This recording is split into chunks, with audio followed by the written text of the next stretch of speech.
रात के 9 बज रहे हैं, आप देख रहे हैं नॉन स्टॉप एट 9। मैं हूं मानक गुप्ता। पिछले 10 दिनों में रसोई गैस सिलेंडर के दाम 75 रुपए बढ़ गए हैं, तो वहीं पेट्रोल और डीजल की कीमतें भी बेतहाशा बढ़ रही है।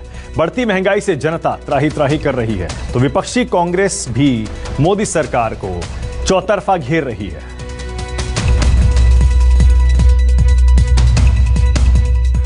बहुत हुआ है अत्याचार, कमर तोड़ महंगाई की मार, यही है मोदी सरकार। पेट्रोल डीजल की कीमत शतक जड़ने को बेताब है, तो रसोई गैस की कीमत भी बेकाबू हो रही है। यही वजह है कि कांग्रेस रसोई गैस के सिलेंडरों के साथ मीडिया के सामने हाजिर हुई और सिलेंडर की कीमतों में हुए इजाफे का सिलसिलेवार ब्यौरा पेश कर दिया।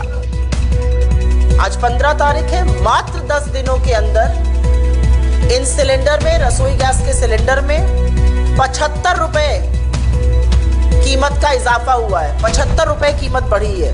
और यही नहीं, दिसंबर 2020 मतलब 2 महीने के अंतर्गत ये कीमत 175 रुपए प्रति सिलेंडर बढ़ चुकी है, क्योंकि दिसंबर में आपको याद होगा 2 बार 50-50 रुपए की वृद्धि हुई थी। तो यही सिलेंडर जो दिसंबर में दिल्ली में 594 रुपए का बिकता था, 594 का, वो आज दिल्ली शहर में 769 रुपए मतलब 769 का बिक रहा है।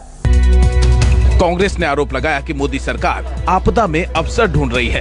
एक्साइज ड्यूटी के नाम पर जनता के 24 लाख करोड़ रुपए हड़प चुकी है। सरकार आपदा में अवसर ढूंढती है, और अवसर ढूंढने का उन्होंने ये काम किया है कि निरंतर एक्साइज ड्यूटी बढ़ाते रहे हैं। अपने कार्यकाल के दौरान दर्जन बार से ऊपर इन्होंने एक्साइज ड्यूटी बढ़ाकर करीब 24 लाख करोड़ रुपए कमाए हैं। जो मेरा मानना है कि ये 24 लाख करोड़ एक्चुअली जनता का हक था। दिल्ली की जनता भी बढ़ती महंगाई की मार से त्रस्त हो चुकी है। महंगाई ने आम आदमी की कमर तोड़कर रख दी है। दिन पे दिन इतना बढ़ता जा रहा है, कभी इतना हुआ नहीं, एकदम से हर दिन ये हो रहा है, जिससे कि हमारे एकदम प्रॉब्लम हो रही है। बहुत अच्छे दिन आ गए, जो सोच रहा था वो हो गया, और क्या, और इससे अच्छा दिन क्या आएगा। बहुत अनफॉर्चुनेट है कि डेली बेसिस पे रेट्स बढ़े जा रहे हैं। एक नॉर्मल पर्सन के लिए अफोर्ड करना बहुत मुश्किल है। जब जो है पेट्रोल डीजल के दाम बढ़ते हैं इंटरनेशनल मार्केट में, गवर्नमेंट दाम बढ़ा देती है, परंतु जो है कम होते हैं तो कम नहीं करती है। मध्य प्रदेश में पेट्रोल के दाम 100 के करीब पहुंचते ही भोपाल का सियासी पारा भी चढ़ गया। युवा कांग्रेस ने पेट्रोल और डीजल के बढ़ते दाम को लेकर अनोखा प्रदर्शन किया। कांग्रेसियों ने बाइक को फांसी लगाई और फिर उसकी अर्थी निकालकर सरकार के खिलाफ नारेबाजी की। आज मूल मंत्री को वापस लिए जाने की मांग को लेकर युवा कांग्रेस द्वारा भोपाल में बाइक ने आत्महत्या करी है और एक विरोध प्रदर्शन किया जा रहा है। हम मांग करते हैं कि शिवराज सरकार मध्य प्रदेश में जो बेतहाशा टैक्सों में वृद्धि की जा रही है, तत्काल उसको वापस ले। रसोई गैस की कीमत बढ़ाए जाने को लेकर राहुल गांधी ने भी मोदी सरकार पर तीखा तंज कसा। राहुल गांधी ने ट्वीट किया, जनता से लूट, सिर्फ 2 का विकास। दिल्ली में रविवार को ही सिलेंडर के दाम 50 रुपए बढ़ा दिए गए हैं। कीमत में इजाफा होने के बाद अब दिल्ली के लोगों को 14.2 किलो वाले रसोई गैस सिलेंडर के लिए 769 रुपए खर्च करने होंगे। भोपाल से विपिन श्रीवास्तव के साथ मनीष कुमार, दिल्ली, न्यूज़ 24। कृषि कानूनों के खिलाफ मोदी सरकार पर हमलावर कांग्रेस महासचिव प्रियंका गांधी ने आज यूपी के बिजनौर के चांदपुर में किसान महापंचायत को संबोधित किया। प्रियंका ने किसानों से कहा, आपका साथ नहीं छोड़ूंगी, मेरी जान मेरा धर्म आप हैं। प्रधानमंत्री जो अमेरिका जा सकते हैं, जो चीन जा सकते हैं, जो पाकिस्तान जा सकते हैं, लेकिन आप उन किसानों की सुनवाई करने के लिए नहीं जा पाए। संसद में खड़े होकर मजाक उड़ाया। उन्हीं किसानों को आपने एक नया नाम दिया, आंदोलनजीवी, परिजीवी। आप पहचान नहीं पाए, मोदी जी पहचान नहीं पाए कि देशभक्त और देशद्रोह में फर्क क्या है। बिजनौर के चांदपुर की किसान महापंचायत में उमड़े जन सैलाब से कांग्रेस महासचिव प्रियंका गांधी का जोश 2 गुना हो गया। भीड़ से उत्साहित प्रियंका मोदी सरकार पर बरसने लगे। प्रधानमंत्री जी कहते हैं कि ये जो कानून बने हैं ये किसान की भलाई के लिए बने हैं। ठीक है, मान लेते हैं कि किसान की भलाई के लिए बनाए हैं आपने कानून। तो जब किसान मना कर रहा है, जब किसान कह रहा है कि भैया मुझे आपके कानून नहीं चाहिए, तो आप इनको वापस क्यों नहीं ले लेते? क्या किसी की भलाई जबरदस्ती करते हैं, चाहते हैं? किसानों के समर्थन में बात करते करते प्रियंका गांधी ने केंद्र सरकार को अहंकारी भी बता दिया। तरह के नेता होते हैं, कुछ ऐसे नेता होते हैं जिनको बहुत अहंकार हो जाता है, वो भूल जाते हैं कि सत्ता देने वाला कौन है। इस देश के इतिहास में बार बार हुआ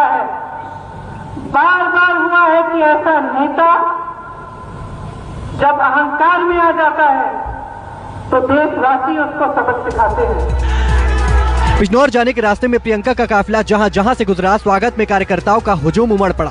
भाषण के अंत में प्रियंका गांधी ने उन किसानों के लिए 2 मिनट का मौन भी रखा जिनकी मौत आंदोलन के दौरान हुई है। बिजनौर से कमरुद्दीन फारूकी के साथ Raman Kumar, Delhi news 24। Tool kit मामले में आज दिल्ली पुलिस ने कई चौंकाने वाले खुलासे किए। पुलिस के मुताबिक टूल किट के जरिए खालिस्तान को फिर से खड़ा करने और भारत सरकार को बदनाम करने की इंटरनेशनल साजिश रची गई। इतना ही नहीं, इसके तार 26 जनवरी हिंसा से भी जुड़े हैं। पुलिस दिशा रवि के जरिए उसके दूसरे करीबियों पर शिकंजा कसने की तैयारी में है। टूल किट मामले में गिरफ्तार बेंगलुरु की जलवायु कार्यकर्ता 22 वर्षीय दिशा रवि को पटियाला हाउस कोर्ट ने दिल्ली पुलिस को 5 दिन की रिमांड पर सौंप दिया। पुलिस ने प्रेस कॉन्फ्रेंस कर इस मामले में कई चौंकाने वाले खुलासे किए।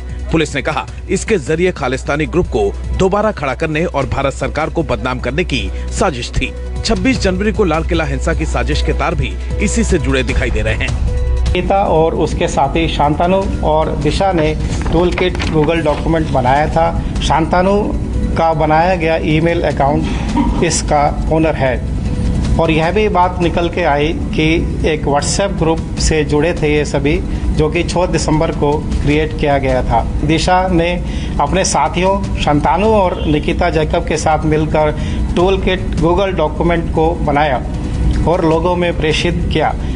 पुलिस के मुताबिक हिंसा के लिए सोशल मीडिया पर अफवाह फैलाई गई, टूल किट में गलत जानकारी दी गई। दिशा ने व्हाट्सएप ग्रुप बनाकर शेयर किया। Khalistani group poetic justice foundation ने टूल किट बनाई। निकिता, शांतनु, दिशा ने टूल किट बनाई। टेलीग्राम के जरिए दिशा ने ग्रेटा से बात की।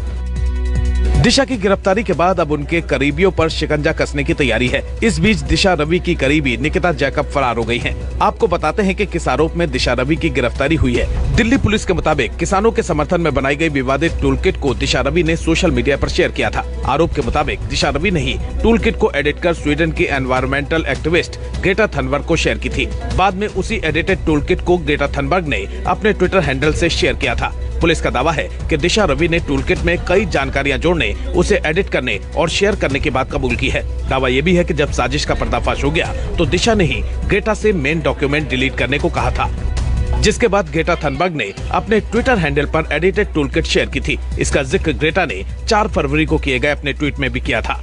इधर दिशा रवि की गिरफ्तारी के बाद सियासत भी तेज हो गई है। किसान नेता और कांग्रेस समेत कई विपक्षी दलों ने दिशा की गिरफ्तारी का विरोध किया है। कांग्रेस नेता राहुल गांधी, प्रियंका गांधी और पी चिदम्बरम समेत कई नेताओं ने दिशा की गिरफ्तारी की निंदा की है। राहुल गांधी ने ट्वीट करते हुए कहा कि बोल की लब आजाद है तेरे, बोल की सच जिंदा है अब तक, वो डरे हैं देश नहीं, देश चुप नहीं रहेगा। वहीं कांग्रेस नेता और पूर्व गृह मंत्री पी चिदम्बरम ने भी दिशा की गिरफ्तारी की निंदा की है। चिदम्बरम ने ट्वीट कर कहा, चीनी सैनिकों द्वारा भारतीय क्षेत्र में घुसपैठ की तुलना में किसानों के विरोध का समर्थन करने के लिए लाया गया एक टूल किट अधिक खतरनाक है। भारत बेतुका रंगमंच बन रहा है और ये दुखद है कि दिल्ली पुलिस उत्पीड़कों का औजार बन गई है। मैं दिशा रवि की गिरफ्तारी की कड़ी निंदा करता हूँ और सभी छात्रों, युवाओं से आग्रह करता हूँ कि वे निरंकुश शासन के खिलाफ आवाज उठाएं। दिल्ली के मुख्यमंत्री अरविंद केजरीवाल ने दिशा की गिरफ्तारी को लोकतंत्र पर अभूतपूर्व हमला बताया। केजरीवाल ने ट्विटर पर लिखा कि 21 साल की दिशा रवि की गिरफ्तारी लोकतंत्र पर एक अभूतपूर्व हमला है। हमारे किसानों का समर्थन करना कोई अपराध नहीं है। सियासत अपनी जगह है, लेकिन पुलिस की जांच काफी तेजी से चल रही है। इसमें कई और नाम सामने आ सकते हैं। मुंबई से दीपक दुबे के साथ विमल कौशिक, दिल्ली न्यूज़ 24। प्रतियोगी परीक्षाओं की तैयारी कर रहे यूपी के छात्रों के लिए अच्छी खबर है। योगी सरकार ने मुफ्त कोचिंग की शुरुआत कर दी है। पहले चरण में ही 50,000 से ज्यादा छात्र मुफ्त कोचिंग के लिए चुने गए हैं, जिनसे सीएम योगी ने सीधा संवाद किया। यूपी के वो छात्र जो सिविल सर्विसेज, जेईई या नीट जैसी प्रतियोगी परीक्षाओं का सपना देख रहे हैं और पैसों के अभाव के चलते सपने पूरे नहीं कर पा रहे हैं, अब उन्हें टेंशन लेने की कोई जरूरत नहीं है। क्योंकि यूपी सरकार ने इन तमाम परीक्षाओं को पास करने के तौर तरीके सिखाने के लिए मुफ्त कोचिंग शुरू कर दी है। इन कोचिंग में IAS, IPS, PCS और दूसरे विशेषज्ञ कंपटीशन की तैयारी कर रहे छात्रों को मुफ्त में पढ़ाएंगे और गाइड करेंगे। बीते दिनों सीएम योगी ने इस योजना का ऐलान किया था, जिसमें 4,84,000 से ज्यादा छात्रों ने अपना रजिस्ट्रेशन करवाया। जीवन के सर्वांगीण विकास का मार्ग प्रशस्त करने का माध्यम है अभ्युदय, और इसलिए ये कोचिंग मात्र नहीं है, ये उत्तर प्रदेश के युवाओं के सर्वांगीण विकास का पथ प्रदर्शक बनेगा। इस विश्वास के साथ हमने इस योजना को प्रारंभ किया है। फिलहाल ये कोचिंग प्रदेश के सभी 18 मंडलों में शुरू कर दी गई है।